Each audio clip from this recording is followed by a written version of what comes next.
આવડતા હતા કે અમે તો બધા 5 લાખ વોટી જીતશું એવા કહેતા હતા ને, એટલે એમને ટિકિટ મળી. પછી આપણે પ્રવાસ ચાલુ કર્યો અને આપણી એ ટિકિટ જાહેર થઈ.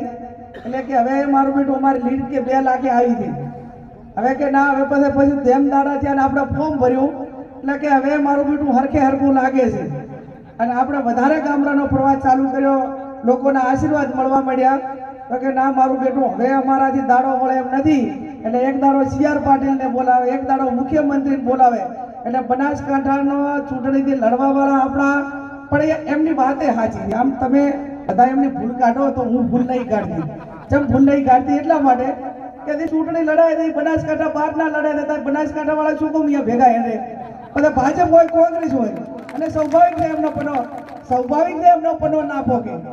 હમણાં આપણે બનાસકાંઠા વાળા ચૂંટણી લડતા હોય તો એનો કે ભાઈ ભાજપ હોય કે કોંગ્રેસ હોય, પણ આગુવાળું હોય, શહેર સંબંધી હોય, લોકલ હોય, જે પક્ષવાળા હોય, પણ ક્યાંક ને ક્યાંક એમને સમર્થન મળે, એકાબીજાને ભવિષ્યમાં મદદ કરી હોય ભૂતકાળમાં અને ભવિષ્યમાં કરવા માટેની અપેક્ષા હોય, એટલે થોડા ઘણું આવકાર મળે, એમને પ્રોત્સાહન મળે. પણ આ તો કાંઈ ના લેણા કે ના દેણા નથી. તો કાંઈ આપણે પાટણમાં ચૂંટણી લડવા દાવાનું કે નથી, અહીંયા એમના વોટ કામ આવવાના કે નથી અહીંયાના વોટ આપણે કામ આવવાના. આપણે અહીંયા લેવા નથી દાવું તો પછી અહીંયા હાલવાય શા માટે? લેવા જ નથી દાવું તો પછી આપવાના શા માટે? એટલે આપ સૌ નાની મોટી ચૂંટણીઓમાં કાયમી ભેગા રહ્યા છો લોકલ લેવલે. અને હું પોતે તો એક એવી વ્યક્તિ છું કે મારા સામે કોઈ બેત નમે ને તો હાથ નમવાની જવાબદારી મારી પોતાની એ વર્ષોથી ભૂતકાળની અંદર રહી છે અને આવનાર સમયમાં પણ રહેશે.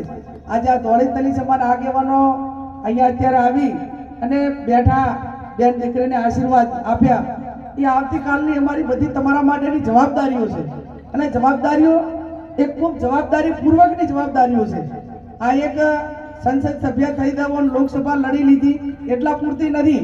અને આ જે કંઈ અત્યારની આ લોકસભાની ચૂંટણી છે એ આજ નહીં પણ 20 વર્ષ સુધી આ બનાસકાંઠાને રાજકીય રાહ ચીંધવા વાળી આ ચૂંટણી છે. અને 20 વર્ષ સુધી આ રાજકીય રાહ ચીંધવા માટેની ચૂંટણી હોય ત્યારે આપ સૌ તમારી બેન દીકરી સમજીને આશીર્વાદ આપજો. હું એટલું ચોક્કસ કહીશ. અને આજે મારો બનાસકાંઠા જિલ્લો હર હંમેશા મારા પડખે રહેવાના કારણો હું તમને બીજી ખાતરી આપી શકું કે ના આપી શકું, પણ એટલી ચોક્કસથી આપીશ કે તમે મારા ઉપર જે ભરોસો મૂકશો ને એ ભરોસાને ક્યાંય કલંકિત નહીં થવા જોઈએ, એટલી હું તમને 100% ખાતરી આપું. હું પૈસા માટે ચૂંટણી લડતી હોત તો ઘણા બધા પૈસાવાળા હતા, બધા ફસકી ગયા ના ફસકી ગયા, જેની પાસે ભગવાનની મહેરબાની હતી, પણ એ કોઈક ને કોઈક